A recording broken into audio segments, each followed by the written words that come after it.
An industry in deepening crisis, 1,000 more steel jobs go and fears of more cuts to come.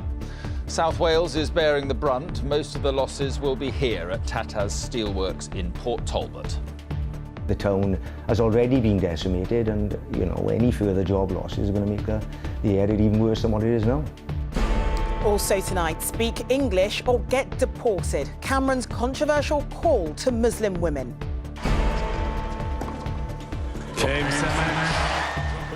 The tennis betting racket, how even the world's #1 was once offered a fortune to throw a match. And how did your old school friends turn out?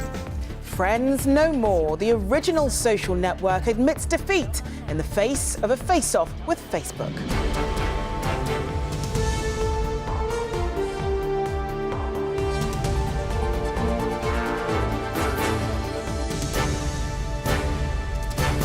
This is the ITV Evening News with Mark Austin and Charlene White. Good evening. Workers call on the government to halt the decline of a once great industry tonight as another 1,000 jobs are shed from Britain's steel plants. Worst hit is South Wales. 750 jobs will be lost at Tata's plant in Port Talbot. It means in all 5,000 jobs have gone since the summer. Tata blamed cheap Chinese imports, but unions said the government wasn't acting quickly enough to save jobs. Our Wales correspondent Rupert Evelyn on another painful day for steelworkers. From dawn, the chill wind and gloom has reached into this town and refused to leave. And the steelworks that dominates the Port Talbot skyline has lost some of its fire. Hundreds will lose their livelihoods. Tata, the plant's owners, blame what they call an onslaught from China of cheap steel. And with little defence, they fear the downward direction of the entire UK steel industry is irreversible. We've made no secret about it. We are fighting for the survival of the steel industry in the UK. We have to now take some decisive action in terms of employment numbers to improve the efficiency on the site. It's part of some of the history of the site itself. Unofficial steelworks historian with 37 years working at the plant, much of it alongside other family members, Graham Rowlands now faces an uncertain future. Morale is very low at the minute. It doesn't stop people trying their best to get the product out. It's been very difficult for everybody. Of today's job losses, 750 will be cut at Tata's huge Port Talbot plant. A further 300 will go in Llanwern, Trostre, Corby and Hartlepool. The announcement follows a series of other body blows. Last October, Tata shed nearly 1,200 jobs in Scunthorpe and Lanarkshire, while 2,200 jobs went in September when SSI closed its plant at Redcar on Teesside. The royal visitor toured the 600-acre steelworks at Port Talbot. The Duke saw the finished product emerge, setting a high standard of quality and bringing further prosperity to the once impoverished areas of South Wales. A town on the up back in the 50s, now it faces decline. And with such a dominant industry in one place, everyone is affected, from big business to small, independent traders. Worrying times ahead for everybody. It'll affect all the pubs, the hotels, everything, it's all got a knock-on effect. The industry is now looking to government for help, but while supportive, ministers concede they can't control steel prices. And no government can do anything about that. What we can do is create the level playing field that the industry demands, rightly so, and that's what we're doing. Many would disagree. The UK may be playing the same game as the Chinese, but right now they are winning, and the cost, like the industry, is heavy. Well, thousands of workers, their families, many more in the allied to the steel industry tonight face massive insecurity about what the future holds for them. Unions have been meeting with bosses today to try and thrash out the terms and conditions of what will be voluntary redundancies and compulsory redundancies along with retirements. And while all of that happens, the Chinese are continuing to make steel in enormous quantities, and all they're doing at the same time is piling on the pressure. all right, Rupert, thanks very much indeed.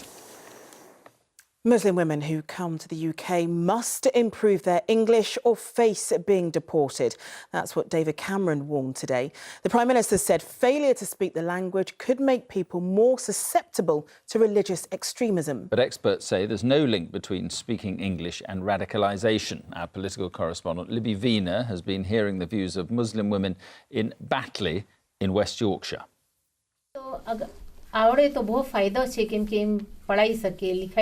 Razia has been in England for 30 years, her friend Zabunisa for 58 years and Zuleika for 45 years. What do they all have in common? They live in Batley in West Yorkshire and none of them speaks fluent English. The kids were small, I couldn't go out. I never knew where to go for lessons, says Razia.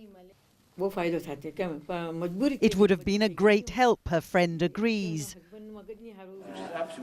It's a situation David Cameron, on a visit to Leeds today, insisted must change, controversially arguing that newcomers who refuse to learn English could be deported. There are also obligations that we should put on people who come to our country, and chief amongst them should be obligations to learn English, because then you can integrate, you can take advantage of the opportunities here, and you can help us to build the strong country that we want.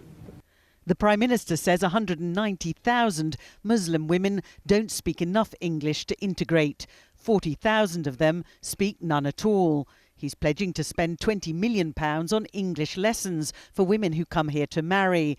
But they'll be tested after 2.5 years, and failure could mean deportation. Few here object to the idea of extending English classes to those who struggle to master the language. But singling out Muslim women does worry some, while others say the threat of sending people home is simply a non-starter. David Cameron's escalating things by singling out Muslim women, says Zabunisa. What do you make of the suggestion that people like yourself who don't learn English should actually be sent back home? It's wrong because we've got no family. We can't go back, says Zuleika. These women are British. The Prime Minister's plans would only affect new arrivals. But his critics argue he's wrong to suggest only Muslim women need help and risks damaging community relations as a result. Libby Vina, ITV News, Batley in West Yorkshire. A gang of extremists plotted to kill police officers, soldiers and civilians on the streets of London in a series of attacks inspired by so-called Islamic State, a court heard today. 3 of the 4 young British men obtained a gun with bullets and a silencer before their arrest. They all deny the plot. Rebecca Barry was in court. They arrived at the Old Bailey to face trial, accused of plotting to assassinate someone on the streets of the capital. It's claimed Tariq Hassani, Suhaib Majid, Niall Hamlet and a 4th man, Nathan Cuffey, were planning to execute a policeman or a soldier or even a member of the public in a drive-by shooting. The court heard the British men were inspired by the so-called Islamic State and say the prosecution, if the plot had been allowed to run its course, it would have resulted in a terrorist murder or murders on the streets of London, according to the warped ideology of the defendants. Medical student Tariq Hassani, nicknamed the Surgeon, had been studying abroad in Sudan, but is said to be a central figure in the plot. It's claimed he used his iPad to research potential targets and that this Army Reserve Centre in West London was one of them. The prosecution say that amounted to hostile reconnaissance and that even when the other men were arrested, he still intended to go ahead as a lone wolf terrorist. When the police raided the home of one of the suspects in northwest London, a pistol, together with 7 rounds of ammunition and a silencer, were thrown from his bedroom window. Proof, say the prosecution, they were intending to kill. They all deny conspiring to murder and preparing acts of terrorism. Their trial is expected to last the next 3 months. Rebecca Barry, ITV News. A suspect in the Paris attacks has been arrested in Morocco. The country's Interior Ministry says he's a Belgian man of Moroccan origin. He's been held on suspicion of having a direct relationship to the Paris attackers. The best tennis player in the world became caught up in the betting scandal today. Novak Djokovic has been speaking about how he'd once been offered more than £100,000 to fix a match. He said no to the bribe, but there are allegations that dozens of other top players may be involved. Files show concerns were raised that players, including Grand Slam winners, may have thrown matches in major tournaments but faced no action. Our sports editor Steve Scott reports on the growing scandal. Long before he became the world's best, as he started life on the pro circuit, Novak Djokovic admits he was targeted. The going rate at the time, nearing £150,000 to fix a match. I was not approached directly. I was approached through, well, I mean me personally, through people that were working with me at that time. They were in my team. And of course we threw it away right away. Roger Federer even called for those accused to be named as the allegations dominated the first day of the first Grand Slam of the year.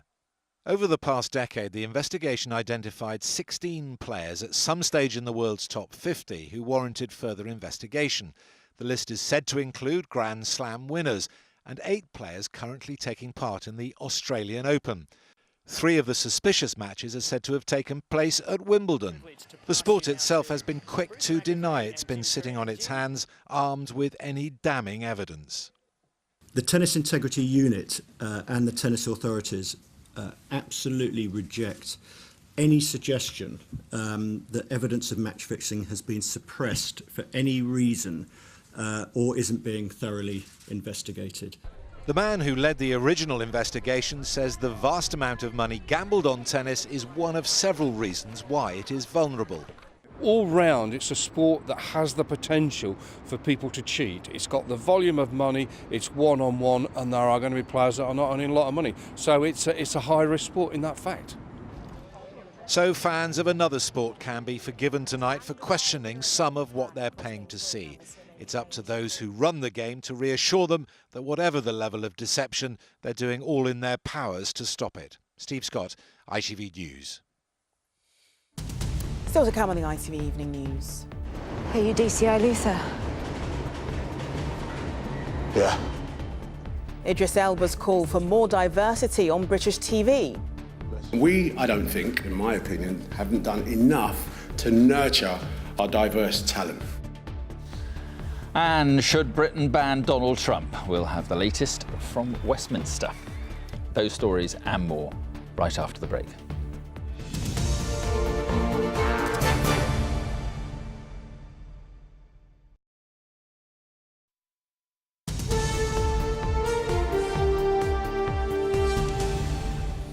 Welcome back. One of Britain's most successful black actors has today accused TV executives of trashing talent.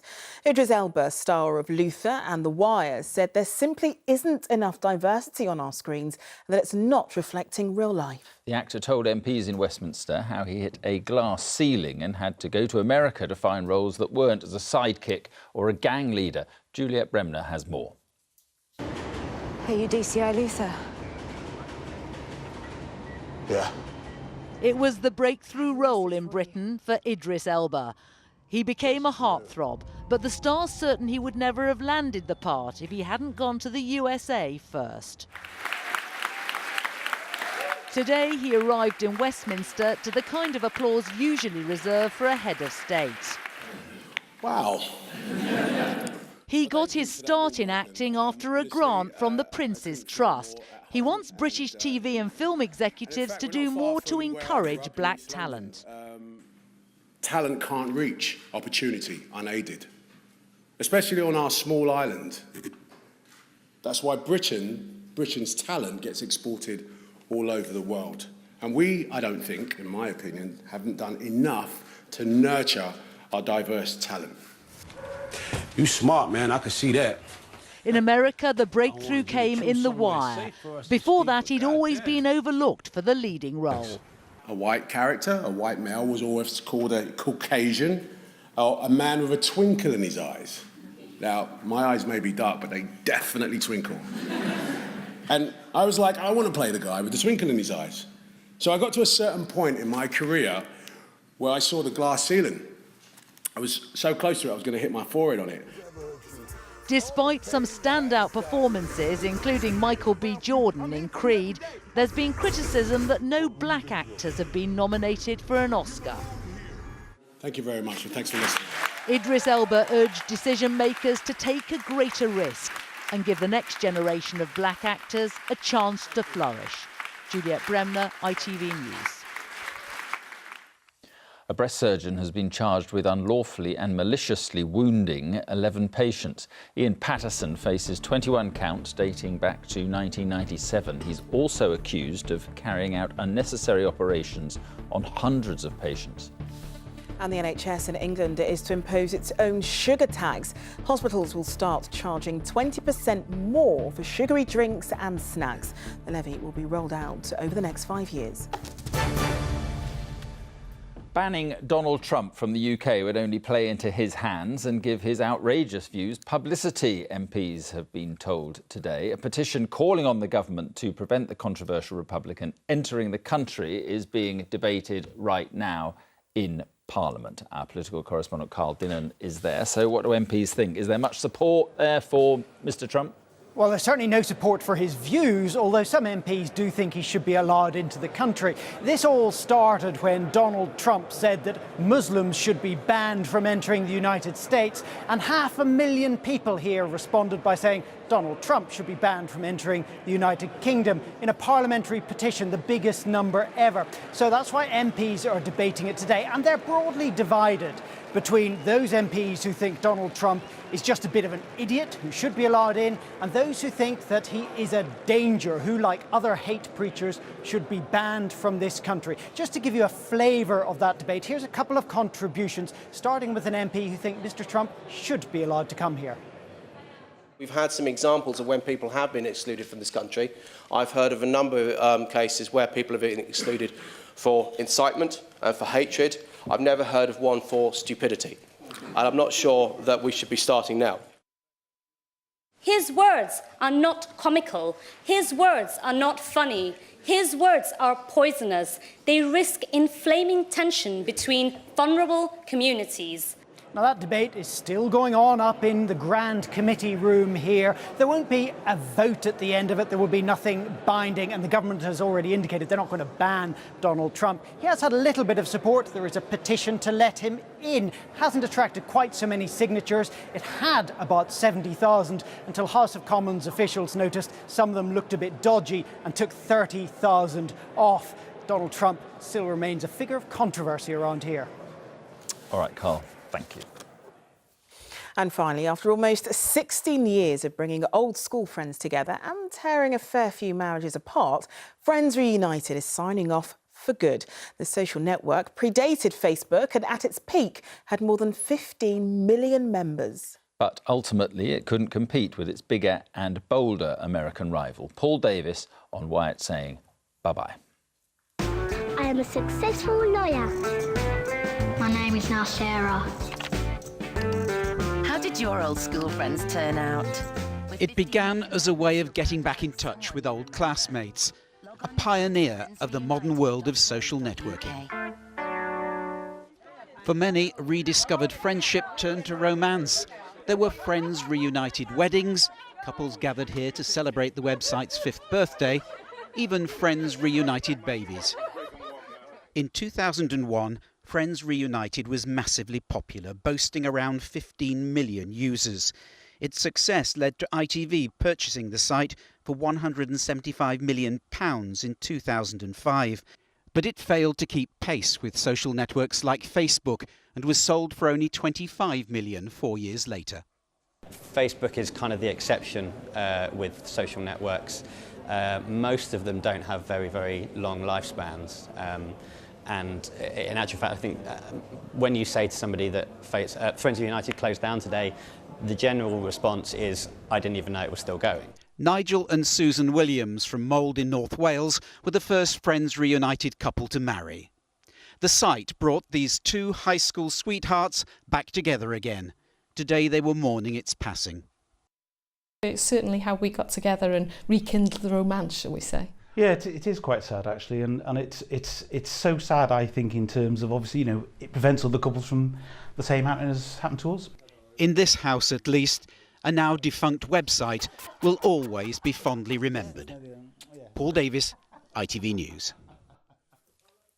And if you want to know what will happen to all your old information, then go to our website, itv.com/news.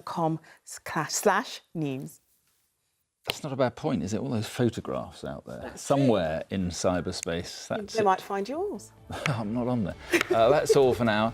Tom Bradby will be here with the news at 10. But from all of the team, have a good evening. Very much. Bye-bye.